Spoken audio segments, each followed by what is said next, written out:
إلهي يا ودود عفو بلن قلباتችን ይጽዳ ምህረትህን አድለን በተከበረው ወርህ አዝነህ ተቀበለን ኢላሂ ተቀበለን ተቀበለን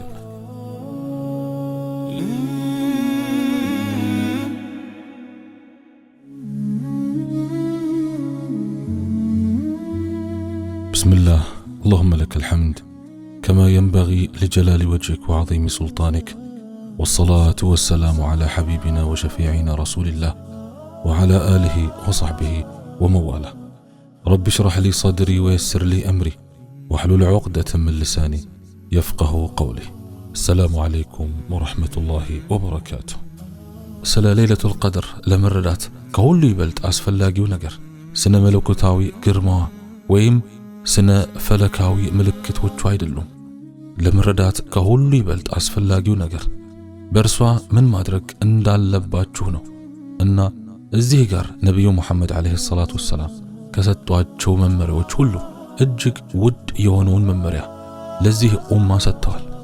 እናታችን አይሻ ረዲየላሁ ዐንሃ የነብዩ አለይሂ ሰላቱ ወሰለም ተወዳጅ ሚስት የእርሳቸውን የግል ህይወት ከማንም በላይ በጥልቀት የምታውቀው ሴት የሐዲስ ዕውቀቷ የትውልዶችን ግንዛቤ የቀረጸችው ምሁር አንድ ቀን ወደ እርሳቸው ሄዳ ላለፉት 1400 ክፍለ ዘመናት እያንዳንዱ ሙስሊም ስለጠየቀችው አመስጋኝ የሆነበትን ጥያቄ ጠየቀቻቸው።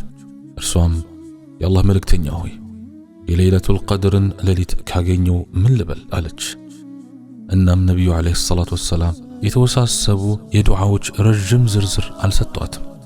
100 የተለያዩ ዱዓዎችን እንድታነብ ወይም ውስብስብ የሆኑ የአምልኮ ሥርዓቶችን እንድትፈጽም አልነገሯትም። በደቂቃዎች ውስጥ ለመሐፈዝ ወይም በቃል ለመያዝ አጭር የሆነ ሆኖም የአንድን ሰው ተስፋና ፍርሃት ክብደት ሁሉ ለመሸከም የሚያስችል ጥልቅ የሆነ አንድ ዱዓ ሰጧት። እርሳቸውም እንዲህ አሏት፣ اللهم إنك عفو تحب العفو فاعف عني። አላህ ሆይ አንተ መሐሪ ነህ ይቅርታንም ትወዳለህ ስለዚህ ይቅር በይ አሏት። ይህ ሐዲስ በሱነኑ ትርሚዚ በሱነኑ ኢብኑ ማጃህ እና በኢማሙ አህመድ ሙስነድ ውስጥ የተመዘገበ ሲሆን በተለያዩ ትውልዶች ባሉ ሊቃውንትም ትክክለኛነቱ ተረጋግጧል። እናም ከዚህ ዱዓ ጋር መቀመጥና ነብዩ አለይሂ ሰላቱ ወሰለም ለዓመቱ እጅግ ኃያል ሌሊት ለኡማቸው ሊሰጡት የመረጡት ዱዓ ይህ መሆኑ ምን ማለት እንደሆነ ማሰብ ተገቢ ነው። ጀነትን እንድትጠይቅ ሊነግሯት ይችሉ ነበር። ጤናን፣ ሀብትን ወይም ደህንነትን እንድትጠይቅ ሊነግሯት ይችሉ ነበር። የጠላቶችን መሸነፍ ወይም የእስልምናን ከፍታ በዓለም ላይ እንድትጠይቅ ሊነግሯት ይችሉ ነበር። እነዚህ ሁሉ ውብና ተገቢ ዱዓዎች በሆኑ ነበር። ነገር ግን በምትኩ ከሌላው ሁሉ በላይ ወደ አንድ ነገር መሯት፣ ይቅርታን፣ ምህረትን መጠየቅ፣ ምህረትን እንድትጠይቅ፣ አፉ እንድትጠይቅ። ይህ በአረብኛ ልዩ ቃል ሲሆን ትርጉሙም ይቅርታ ብቻ ሳይሆን ስህተቱ ፈጽሞ እንዳልተፈጠረ ሆኖ ሙሉ በሙሉ መደምሰስ ማለት ነው። መዝገብ ወደ ኋላ ትቶ የሚደረግ ይቅርታ ብቻ ሳይሆን የተሟላና አጠቃላይ ስረዛ፣ ጸድቶ መታጠብ። ከምንም ነገር በላይ ለምን ይህ ተመረጠ? ምክንያቱም የኢስላም ሊቃውንት የሁሉም ነገር መሰረት የአንድ ሰው ከአላህ Subhanahu Wa Ta'ala ጋር ያለው ግንኙነት ሁኔታ ነው ብለው ሁሉ ጊዜ ያስተምራሉና ያ ግንኙነት በኃጢያት በቸልተኝነት ለዓመታት ባጠረ ተግባርና ወደ ኋላ በማፈግፈግ የተጫነ ከሆነ ምንም ያህል የዱንያዊ ወይም የዚህ ዓለም በረከት በነፍስ ላይ ለደረሰው ጉዳት ካሳ ሊሆን አይችልም። ነገር ግን አንድ ሰው በሌሊቱል ቀድር ላይ ቆሞ ከአላህ Subhanahu Wa Ta'ala አፉ ወይም ሙሉ ምህረት ከተሰጠው በእውነት ሙሉ በሙሉ ይቅርታ ከተደረገለት በተወለደበት ቀን እንደነበረው ንጹህ ሆኖ በታጠበ ሰሌዳ ወደሚቀጥለው ዓመት ይገባሉ። ተሸክመውት ከነበረው ሸክም ነፃ በወጣ ልብ ቅለት ወደፊት ለፊት ይራመዳሉ። የመለወጥ ጥንካሬን የምትጠይቅ ከሆነ በዚህች ሌሊት ጠይቅ። ለዓመታት ተሸክመው የነበረውን ኃጢአት ለመተው ድፍረትን የምትጠይቅ ከሆነ በዚህች ሌሊት ጠይቅ። በዓለም ላይ ምንም ሊነካው ያልቻለውን የውስጥህን ቁስል መፈወስን የምትጠይቅ ከሆነ በዚህች ሌሊት ጠይቅ። ለጠፋ ልጅህ መመሪያን የምትጠይቅ ከሆነ ወይም እስካሁን እስልምናን ለማያውቅ ወላጅ ወይም ወደ መከፋፈል ለወደቀ ማህበረሰብ ወይም በዓለም ላይ በብዙ ቦታዎች እየተሰቃየ ላለው ትጠይቅ። ምክንያቱም ከ1000 ወራት የሚበልጥ ምንዳ ወይም ሽልማት የያዘችው ሌሊት በካላንደርህ ወይም በቀን መቁጠሪያ ላይ ካሉት ሌሎች ጊዜያት ሁሉ የበለጠ ኃይልን ይዛለችና የእርሱ የአላህ ስብሓንሁ ወተዓላ ትኩረት በውስጡ አለ። በእዝነትና በቸርነት በምድር ላይ ፈሶ መጠየቅን እየጠበቀ ቁርአን ዓለምን ለመለወጥ በለይለቱል ቀድር ተወረደ። ለወጠውም በሒራ ዋሻ ውስጥ ከተገለጠው የመጀመሪያው ራእይ በኋላ ባሉት 23 ዓመታት ውስጥ የዓረቢያን ገደብ ቀይሮታል። ነቢዩ ሙሐመድ ዓለይሂ ሰላቱ ወሰላም ካረፉ ከ100 ዓመት በኋላ ብርሃኑ ከስፔን እስከ ቻይና ተዳርሶ ነበር። አንድ መጽሐፍ፣ አንድ ሌሊት። እናም ዓለም ከዚያ በኋላ ዳግም እንደነበረው አልሆነም። ከዚያን ጊዜ ጀምሮ እያንዳንዱ ለይለቱል ቀድር ተመሳሳይ የሆነ የለውጥ አቅም በውስጡ ተሸክሞ ይገኛል። የዓለምን በአንዲት ሌሊት መለወጥ ሳይሆን በአላህ ፊት ቆማ እነሆኝ እኔ ያንተ ነኝ ቀይረኝ የምትለውን የግለሰብ ነፍስ መለወጥ ነው። የለይለቱል ቀድር ሌሊት ሲቃረብ፣ የረመዳን የመጨረሻዎቹ 10 ቀናት ሲቃረቡ እና የሚጠብቃችሁ የዚያን ሌሊት ክብደትና ውበት ሲሰማችሁ ይህንን አስታውሱ። ይህን ብቻችሁን እያደረጋችሁ አይደለም። በየከተማው፣ በየሀገሩ፣ በመላው ምድር ላይ ባሉ የሰዓት ቀጠናዎች ሁሉ በሚሊዮኖች የሚቆጠሩ አማኞች ልክ እናንተ የምታደርጉትን እያደረጉ ነው። ውዱእ አድርገው በሶላት እየቆሙ ነው። ከ1400 ዓመታት በፊት በዚህች ሌሊት የተወረደውን ያንኑ ቁርአን እያነበቡ ነው። ነቢዩ ሙሐመድ ዓለይሂ ሰላቱ ወሰላም ለሚስታቸው ያስተማሩትን በእርሷም አማካኝነት ለሁላችንም ያስተማሩንን ያንኑ ዱዓ እያንሸኳሸኩ ነው።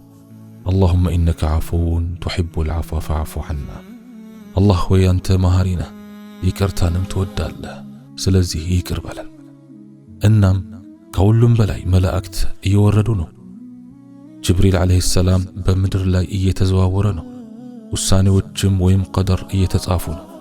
የአላህም እዝነት ይህችን ዓለም ነክቶ በማያውቅ ሁኔታ እጅግ ገርና እጅግ ኃያል በሆነ ዝናብ መልክ እየወረደ ነው። አሁንም ጊዜ አለን። ረመዳን አሁንም በየዓመቱ ይመጣል።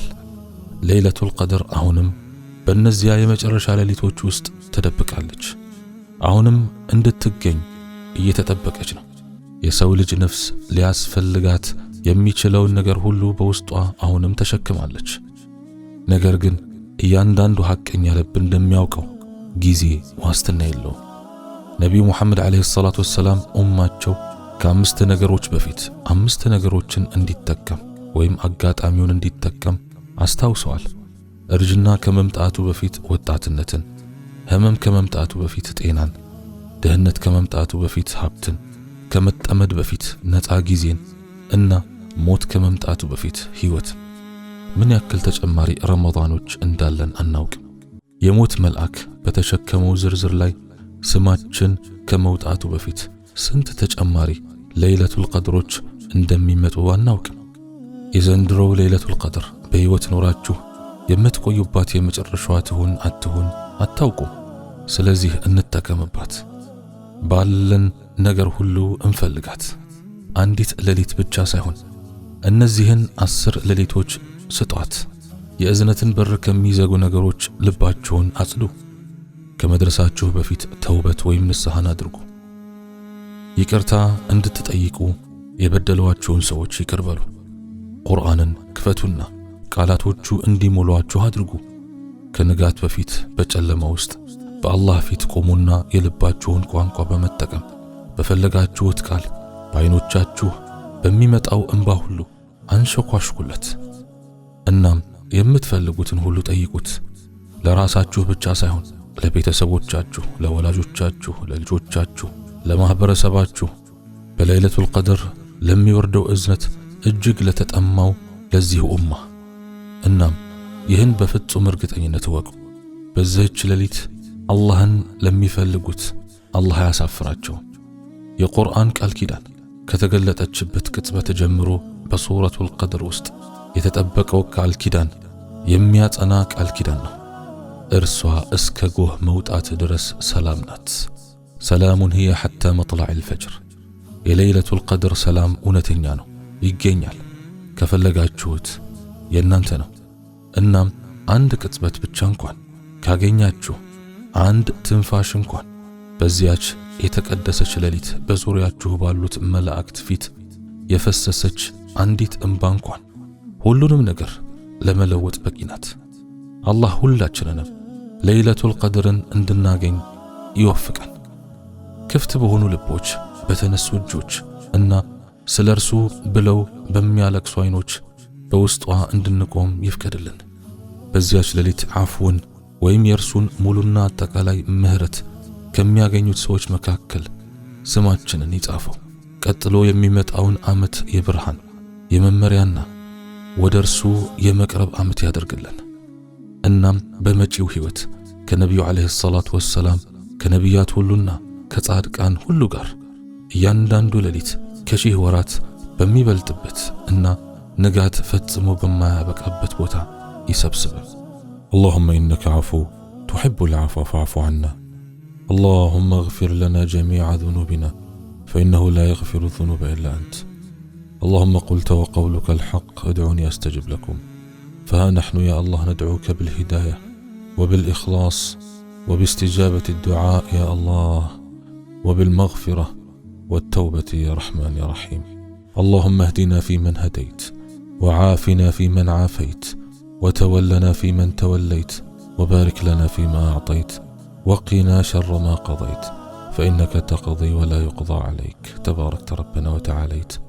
اللهم تقبل صلاتنا تامة واغفر ذنوبنا عامة ولا تجعلنا من أهل النار يوم القيامة واجعلنا من أهل الجنة يا الله وادخلنا إياها بالسلامة برحمتك يا أرحم الراحمين. اللهم ارحم موتانا وموتى المسلمين.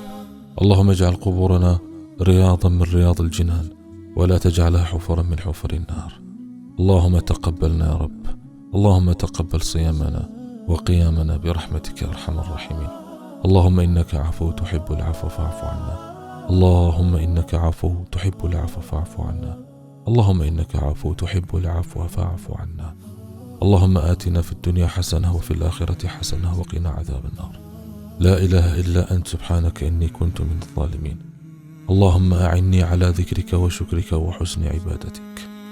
اللهم أنت التواب فتب علينا. اللهم أنت الرحيم فارحمنا. اللهم أنت الغفور فاغفر لنا يا الله. اللهم أنت الستار فاستر علينا يا رب. اللهم أنت اللطيف فالطف بنا يا رحمن. اللهم يا مقلب القلوب ثبت قلوبنا على دينك برحمتك يا أرحم الراحمين. سبحانك اللهم وبحمدك أشهد أن لا إله إلا أنت أستغفرك وأتوب إليك. وآخر دعوانا أن الحمد لله رب العالمين والسلام عليكم ورحمة الله وبركاته.